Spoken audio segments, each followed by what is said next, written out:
A Petrobras, Petri4, tem prejuízo de 17 bilhões de forma líquida no quarto trimestre de 2024, revertendo o lucro que foi observado no trimestre anterior.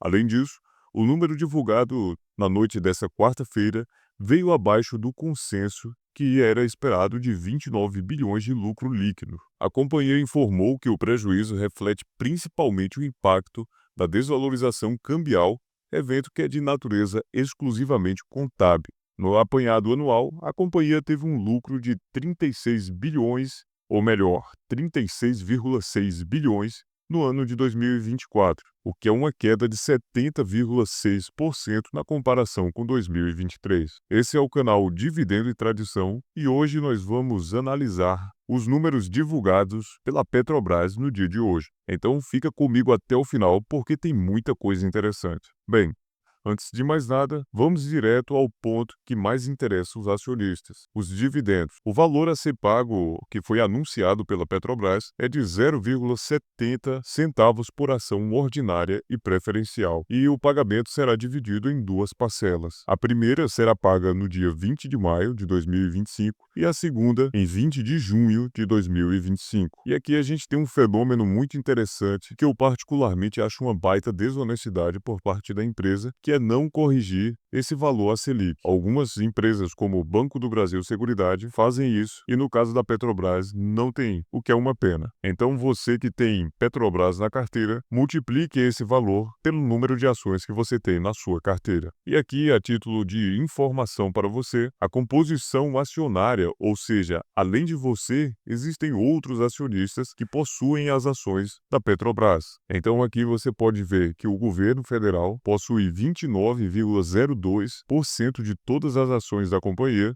o BNDES Par com quase 7%, 6,98%, e o BNDES com 1,05%. Além disso, temos também aqui os investidores não brasileiros que compram através das ADRs, totalizando 21%, B3 com 25%, e aqui os investidores brasileiros que somam 16,56% do capital da companhia. E aqui vale entender que quase 7% são investidores institucionais e o restante aqui, quase 10%, são pequenos investidores. Tem esse fundo com a participação de apenas 1,35% e demais pessoas físicas e jurídicas. E eu e você, nós estamos inclusos nesse número aqui. Aqui mais adiante, nós temos as explicações por trás do péssimo resultado no quarto trimestre e a empresa pontua que o que realmente fez diferença é essa variação de câmbio no fim do período.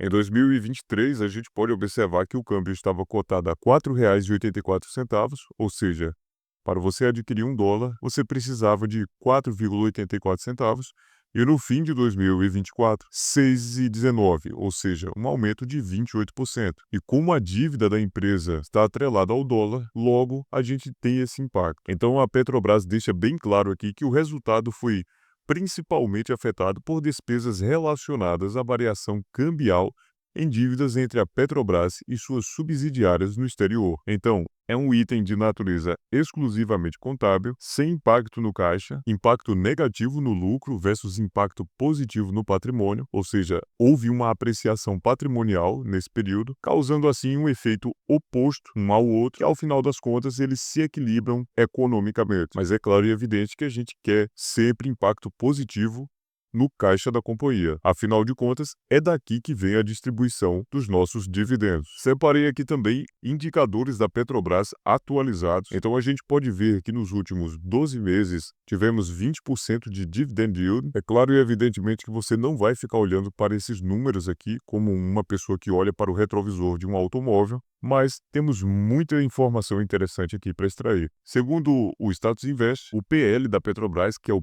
preço da companhia dividido pelo lucro anual, é de 5,78. Ou seja, se você compra Petrobras hoje, vai levar aproximadamente 5 a 6 anos para o valor voltar para o caixa da companhia.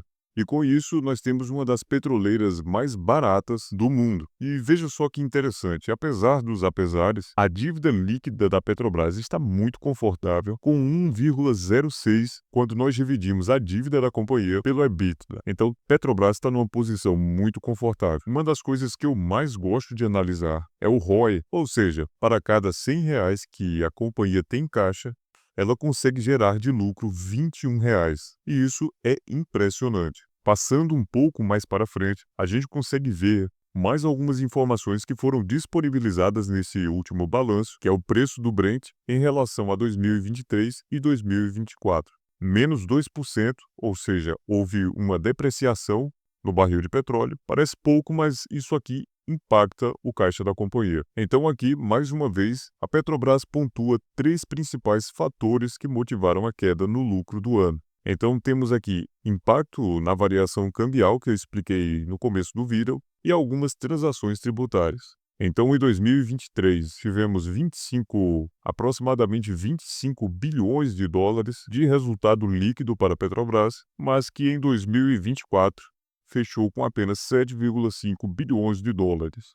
Mas isso é graças ao impacto na variação cambial, que acabou afetando a companhia em quase 11 bilhões de dólares, o ambiente externo, e aqui fica bem claro que a desvalorização do Brent e do crack spread do diesel, uma transação tributária federal e uma queda na produção de petróleo. Tudo isso subtraído resulta em um resultado menor para a companhia. Aqui temos mais alguns números onde podemos comparar as variações ano a ano, 2024 versus 2023, e de todos esses números eu vou começar pelo que eu mais gostei, que é uma dívida muito controlada, porque se você observar, no ano de 2023 representava 0,85 da dívida dividido pelo EBITDA e houve uma progressão para 1,29, mas ainda assim está muito confortável. Eu considero aqui até 2,5 uma dívida ok. Passou disso, temos que ligar o alerta máximo. Além desse ponto, tem outro que eu considero muito ruim, e eu como acionista não gosto disso, que é o aumento da despesa operacional no último trimestre de 2024. Um aumento de 33% quando você compara 2023 com 2024. Então aqui nós temos um aumento de 43 bilhões. Então é preciso continuar analisando a companhia para ver se essas despesas operacionais vão diminuir. É claro, a empresa também tem despesa em dólar e tudo isso impacta a companhia. Aqui, como podemos ver, ano a ano, uma redução de 70% do resultado, que foi essa que eu mostrei anteriormente. Se você observar isso daqui, é uma redução de 70% e está muito bem discriminada aqui na tabela. E assim, contabilmente, a Petrobras fecha com um prejuízo de 17 bilhões de reais. Aqui precisamos nos apegar também ao fluxo de caixa livre. Afinal de contas, Petrobras negocia em dólar. E esse dado é muito importante. Então a minha conclusão é a seguinte: não é hora para desespero, não é hora de sair vendendo as suas ações a qualquer preço. É preciso manter a calma e saber que Petrobras é isso daqui desde sempre. Ao meu ver, não houve interferência política, e eu falo isso de forma completamente imparcial, analisando apenas os dados que a empresa apresentou, até porque eu não tenho informações suficientes, mas eventualmente se sair alguma informação sobre interferência política, o mercado todo vai ficar sabendo e eu com certeza vou trazer aqui para o canal Dividendo e Tradição. Então, se você não quer perder os próximos vídeos, já se inscreve aqui no canal e ativa o sininho para você não perder nada. Então, vamos ter a cabeça fria nesses momentos e, a depender do seu grau de tolerância, até aumentar a sua posição, porque nesse mercado tudo é cíclico. Um abraço para você e fique com Deus!